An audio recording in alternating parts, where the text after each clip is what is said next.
ایک آدمی کے دو بیٹے تھے. ایک بیٹا جو ہے وہ کسی جرم میں بیچارہ ناحق قید ہو گیا. اب ان کو اطلاع ملی کہ بھئی الحمدللہ اس کی اپیل منظور ہو گئی ہے اور وہ فلاں تاریخ کو بری ہو جائے گا. تو بہرحال گھر والوں کو خوشی ہوتی ہے، لیکن اللہ کی شان یہ ہے کہ 1 مہینہ پہلے اس کی حسن کارکردگی کی وجہ سے کہ اس نے جیل میں کوئی شرارت نہیں کی، کوئی دنگا فساد نہیں کیا، تو جیل سپرنٹنڈنٹ کو اختیارات ہوتے ہیں کہ اس کو کچھ مہلت دے چھوڑ دے. تو اس نے اس کی 1 مہینے کی قید معاف کر دی. تو اب 1 مہینے کی قید معاف ہو گئی. تو اس نے کہا ٹھیک ہے، بتانے کی کیا ضرورت ہے، میں گھر جا رہا ہوں اور ویسے بھی اچانک جاؤں گا تو خوشی ہوگی. تو وہ رات کو اپنے گھر میں پہنچا تو اس کی بیوی جو ہے وہ صحن میں چارپائی پہ لیٹی ہوئی تھی. اس نے آ کے اس کو اٹھایا، وہ بھی خوش ہو گئی، چلو میرا خاوند آ گیا ہے. اور انہوں نے وہیں، چونکہ اتنے عرصے سے قید میں تھا، اس کو عورت کی تڑپ تھی بیوی کی، تو وہیں چارپائی پہ لیٹ کے میاں بیوی نے مجامعت شروع کی. اس کے باپ اور بھائی جو تھے وہ پانی لگانے کے لیے فصل میں گئے ہوئے تھے، وہ واپس آئے. انہوں نے دیکھا کہ ایک آدمی جو ہے وہ میری بہو کے ساتھ لیٹا ہوا ہے.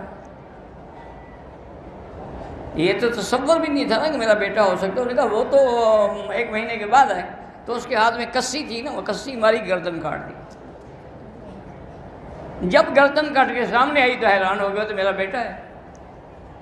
اب رونے سے کیا ہو سکتا تھا؟ تو اس لیے اگر آدمی آداب شریعت پہ عمل کرے اور جلد بازی سے کام نہ لے تو اس میں بے انتہا فائدہ بھی ہوتا ہے. اس لیے اب دیکھیں نا کہ ورنہ خود تصور کریں کہ اگر کسی کے دروازے پہ اللہ کا نبی کھڑا ہو، سرکار دو عالم کھڑے ہوں، تو ہو سکتا ہے کہ حضور کے لیے دروازہ نہ کھولیں. لیکن پھر بھی آپ کھڑے ہو جاتے، سلام کرتے، اور 3 دفعہ میں اگر جواب نہیں آیا تو واپس چل پڑتے. اور اسی طرح ایک ادب یہ بھی ہے کہ آپ کسی کے گھر گئے، دروازے پہ آواز دی اور اندر سے بیوی نے کہا کہ بھائی تمہارا بھائی یہاں نہیں ہے، تم جاؤ پھر واپس آنا. فَإِنْ قِيلَ لَكُمْ ارْجِعُوا فَارْجِعُوا، اگر کہیں کہ لوٹ جاؤ تو لوٹ جاؤ. حضرت ابن عباس رضی اللہ تعالیٰ عنہ ہمیشہ افسوس فرماتے تھے، کہتے بھی اس آیت پر ہمارا عمل نہیں ہو سکا، اس لیے کہ ہمیں تو کوئی نہیں کہتا کہ واپس جاؤ.